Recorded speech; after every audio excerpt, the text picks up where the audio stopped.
우리 함께 사도신경으로 신앙 고백하시겠습니다. 나는 전능하신 아버지 하나님 천지의 창조주를 믿습니다. 나는 그의 유일하신 아들 우리 주 예수 그리스도를 믿습니다. 그는 성령으로 잉태되어 동정녀 마리아에게서 나시고 본토 빌라도에게 고난을 받아 십자가에 못 박혀 죽으시고 장사된 지 사흘 만에 죽은 자 가운데서 다시 살아나셨으며 하늘에 오르시어 전능하신 아버지 하나님 우편에 앉아 계시다가 거기로부터 살아있는 자와 죽은 자를 심판하러 오십니다. 나는 성령을 믿으며 거룩한 공교회와 성도의 교제와 죄를 용서받는 것과 몸의 부활과 영생을 믿습니다. 아멘. 우리 함께 찬송가 325장 찬송가 325장을 우리 함께 찬송하도록 하겠습니다. 예수가 함께 계시니 시험이 오나 겁없네. 찬송가 325장 함께 찬송하겠습니다.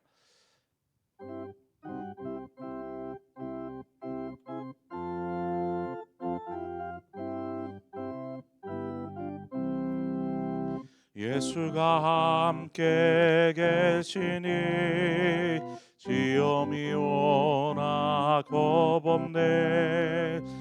기쁨의 근원 되시네. 예수를 위해 삽시다.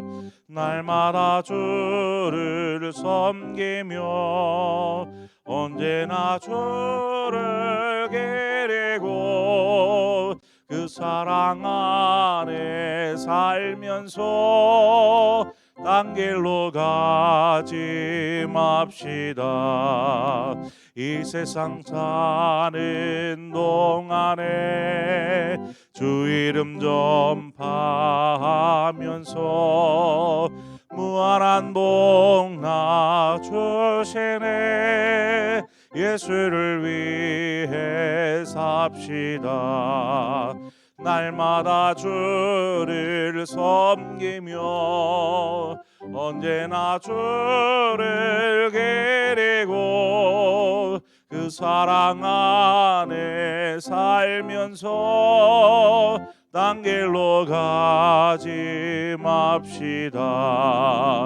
이 세상 친구 없어도 예수는 나의 친구니 불의한 일을 버리고 예수를 위해 삽시다. 날마다 주를 섬기며 언제나 주를 기리고 그 사랑 안에 살면서 딴 길로 가지 맙시다. 주께서 심판하실 때 잘했다 칭찬하리니 이러한 상급 받도록 예수를 위해 삽시다. 날마다 주를 섬기며 언제나 주를 기리고 그 사랑 안에 살면서 딴 길로 가지 맙시다. 아멘. 하나님 말씀 보겠습니다. 사무엘하 7장 1절에서 7절의 말씀입니다. 사무엘하 7장 1절에서 7절의 말씀. 오늘 주신 말씀 한 절씩 교독해서 보도록 하겠습니다. 여호와께서 주위의 모든 원수를 무찌르사 왕으로 궁에 평안히 살게 하신 때에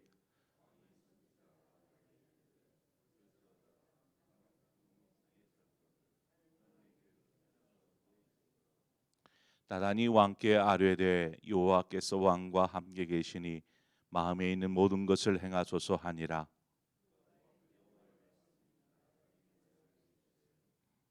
가서 내 종 다윗에게 말하기를 여호와께서 이와 같이 말씀하시되 내가 나를 위하여 내가 살 집을 건축하겠느냐.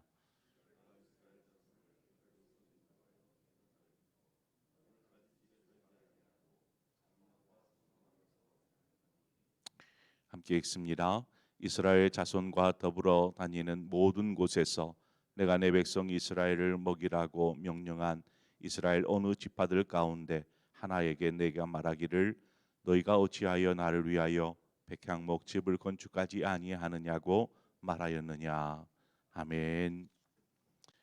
6장과 7장으로 넘어오면서 그 시간상으로 바로 이어지는 그 다음 시간인지 아니면 그 사이에 좀 공백, 그러니까 이 많은 시간이 좀 흘렀는지에 대한 명확한 근거는 우리가 찾을 수 없습니다.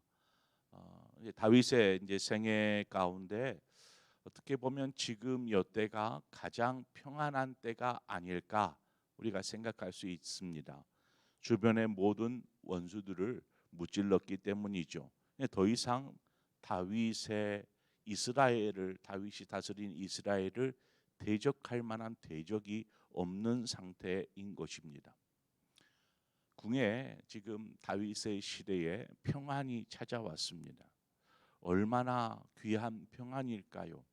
다윗이 왕이 되기 이전 목동 시절 그리고 사무엘로부터 기름 부음을 받고 이후에는 좀 뭔가 사울에 의해서 등용이 되는가 싶더니 사울을 피해서 도망하는 도망자의 삶을 살고 뭐 겨우 이렇게 헤브론에서 유다의 왕이 됐지만 이후에 이스라엘의 왕이 되고 여러 전쟁들을 치르고 이제 드디어 주변에 있는 대적들이 거의 사라졌습니다. 이 평안이 얼마나 꿀맛 같았을까요? 자, 그러면 이 평안이 어디에서 온 것인가 우리가 주의해서 보아야 합니다. 오늘 본문 1절의 시작은 그렇습니다. 여호와께서 뭐 전쟁에 참여하는 것은 다윗과 또 이스라엘 백성들 군사들이지 않았겠습니까? 하지만 여호와께서라고 분명하게 기록하고 있습니다.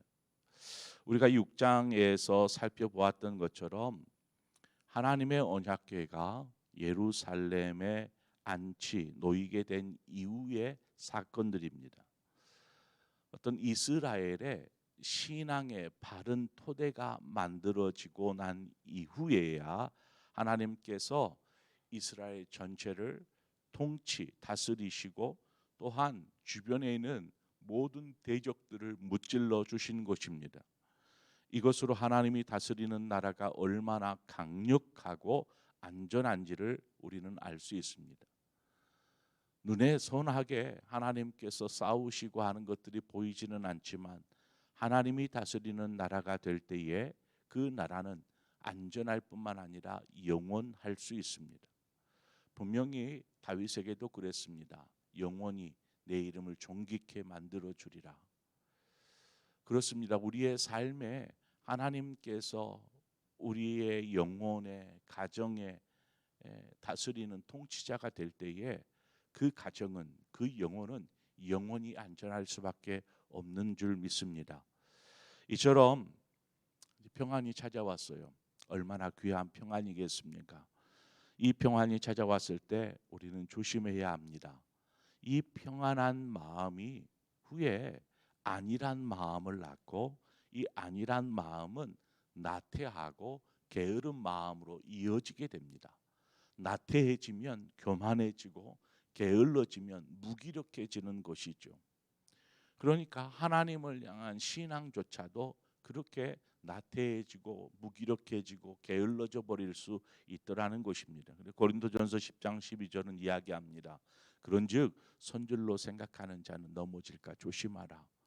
좀 평안이 찾아왔다고 뭔가 된 것 같다고 이룬 것 같다라고 생각할지 모르지만 어느 순간에 우리에게 이러한 안일한 마음이 찾아오는 것입니다.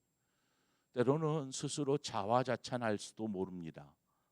내가 이만큼 해서 이러한 평안이 찾아왔다라고 자신의 영광으로 돌리려고 할 수 있는 상황일지 모르지만 오늘 다윗의 모습을 한번 보십시오. 그는 평안이 찾아왔을 때 무엇을 생각합니까? 그의 마음은 오로지 하나님께만 있었습니다. 하나님을 생각하는 것이죠. 오늘 본문을 보면 여실히 다윗의 그 마음이 드러납니다. 다윗 왕 때에 하나님의 선지자로 활동하였던 나단이 이제 다윗에게 왔고 둘 사이에 대화가 이어집니다. 이때 불쑥 다윗이 꺼낸 말이 무엇입니까? 나는 백향목 궁에 살거는 여호와께서는 하나님의 궤는 저 휘장 가운데 있도다. 이 이야기를 다윗이 나단 선지자에게 불쑥 꺼내는 것입니다. 이 내용을 보면 바로 앞장과 연결되어지는 부분입니다. 하나님의 언약궤는 모세 시대에 하나님께서 만들라고 하신 성소 가운데 이제 지성소에 놓이게 되지요. 여기서 이제 잠깐 우리가 성막의 구조를 살펴보자면 성물들은 그때나 성전이 있은 후에나 동일합니다.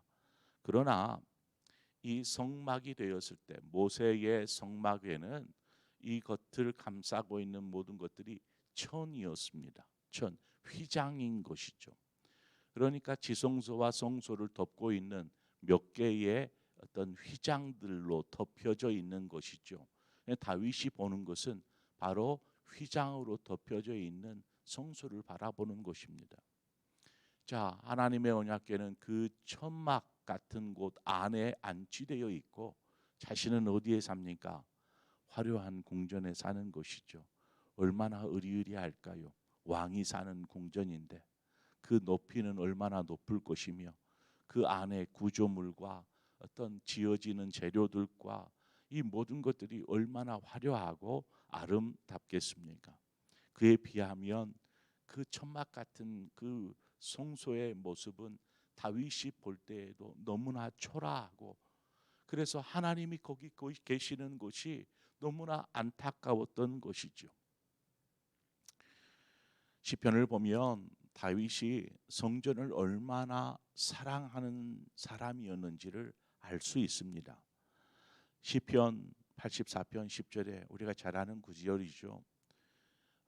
주의 궁정에서의 한 날이 다른 곳에서의 첫날보다 나은즉 악인의 장막 화려한 장막의 거함보다 내 하나님 성전의 문지기로 있는 것이 좋사오니. 그만큼 이 시편은 성전을 사모하는 시입니다. 시편 84편.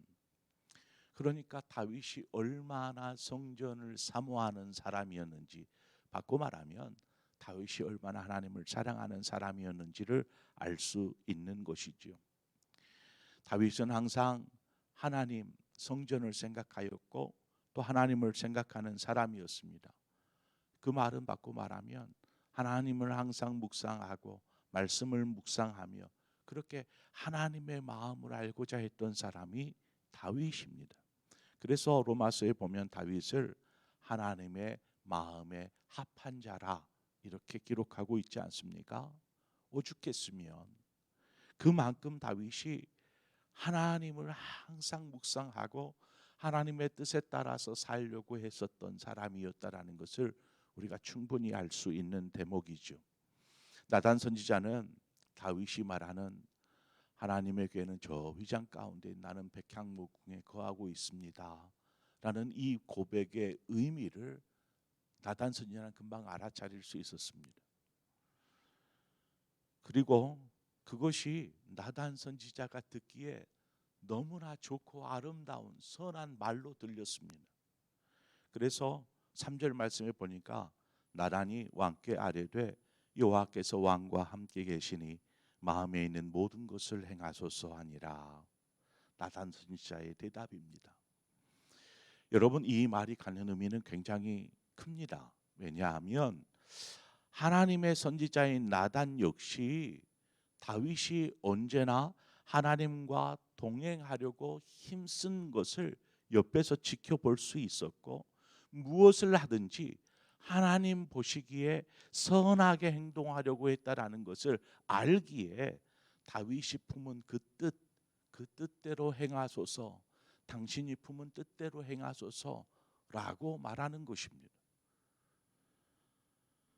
우리가 어제도 말씀에서 다루었듯이 하나님의 생각과 우리의 생각이 다를 수 있습니다. 아무리 우리가 이렇게 하면 하나님이 기뻐하시겠지, 선하고 아름다운 생각일지라도 하나님이 보실 때에는 no 할 수 있어요. 아니라, 그것 아니라 라고 말할 수 있는 것입니다. 하나님께서 그날 밤에 선지자 나단에게 나타나십니다. 하나님의 말씀을 정리해 보자면 그렇습니다. 인간이 나의 거할 집을 건축할 수 있겠느냐? 내가 어느 한 곳에 머무르고 있으며 언제나 한 곳에 머물기를 원하여서 누구에게 좀 건축을 해달라고 말한 적이 있더냐?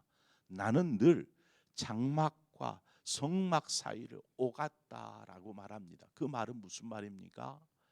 이스라엘 백성과 늘 함께 있었다라는 것입니다. 여기서 마지막에 나오는 그 안에서 다녔다라는 표현을 통해서 하나님은 늘 함께 하시고 동행하셨다라는 의미의 말씀을 하고 있습니다. 즉 하나님이 계시는 곳은 어느 특정한 장소, 그 장소가 아니라 하나님의 백성이 있는 곳에는 언제나 함께 하셨다라는 것을 우리는 알 수 있습니다. 하나님께서 하나님의 백성과 함께 있다라는 것, 우리가 그것을 임마누엘이라고 이야기하지 않습니까? 우리와 함께 하시는 하나님, 하나님은 그러한 분이십니다. 하나님은 언제나 하나님의 백성과 함께 있었지 어느 한 장소에만 갇혀 계시거나 머물러 계시는 분이 아니시다라는 것입니다. 우리가 잘 아는 하나님의 속성 가운데 무소부재, 아니 계신 곳이 없다라는 말을 하지 않습니까? 하나님은 육체가 아니셔서 어느 한 곳에 머물러 계시지 않습니다. 하나님은 영이셔서 아니 계신 곳이 없다라는 것입니다. 저의 마음 가운데, 영혼 가운데도 거하고 계시고 여러분의 영혼 가운데, 또 이 자리 가운데, 지금 예배하는 모든 교회들 가운데 하나님은 임재하여 계시는 것입니다. 그렇기에 하나님은 누구에게도 하나님이 거할 처소를 만들어 달라 이렇게 요구하지 않으셨던 것입니다. 그런데 다윗이 지금 하나님이 거할 처소를 생각하는 것이죠. 그리고 하나님의 성전을 짓고자 하는 마음을 품었던 것입니다.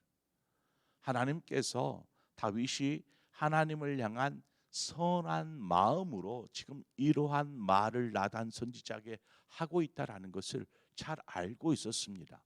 그래서 오늘 본문 다음 절부터 이제 하나님께서 그러한 마음을 품은 다윗에게 하시는 말씀들이 나오게 되는데, 그렇지만 다윗이 아무리 선한 마음을 품었다 할지라도 하나님은 장소가 아닌 우리와 함께 하시기를 기뻐하시는 분이시기에 다윗의 뜻대로 행하지 않습니다.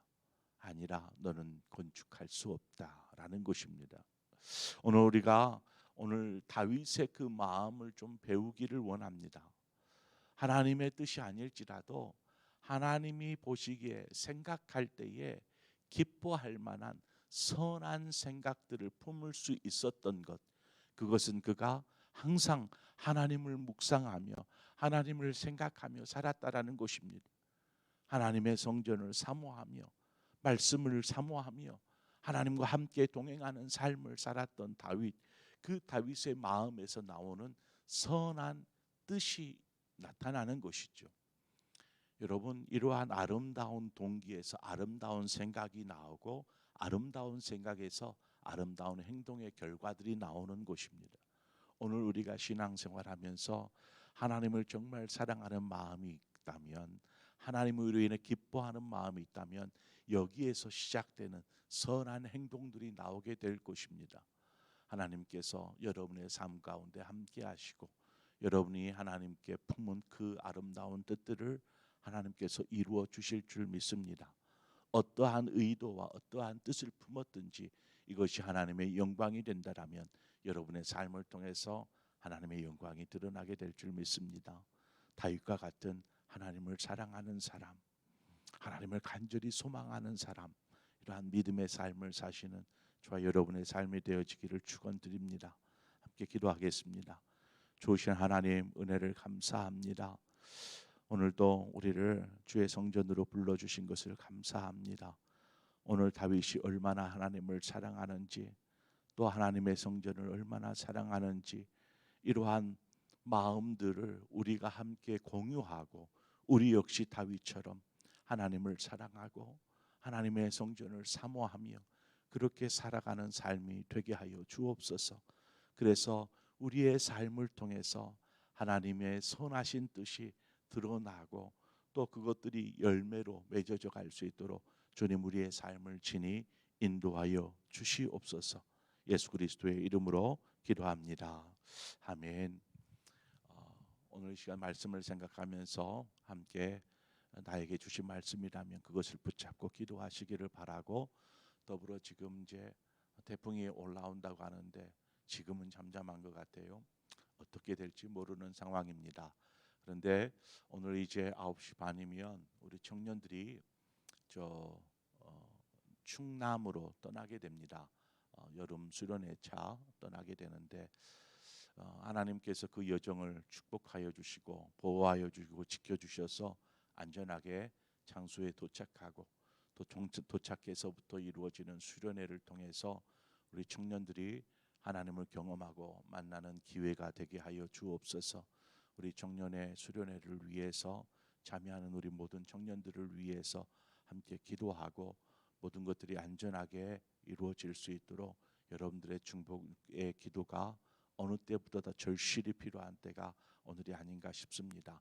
우리 청년들의 수련회를 위해서 모든 여정들을 축복하여 주시옵소서.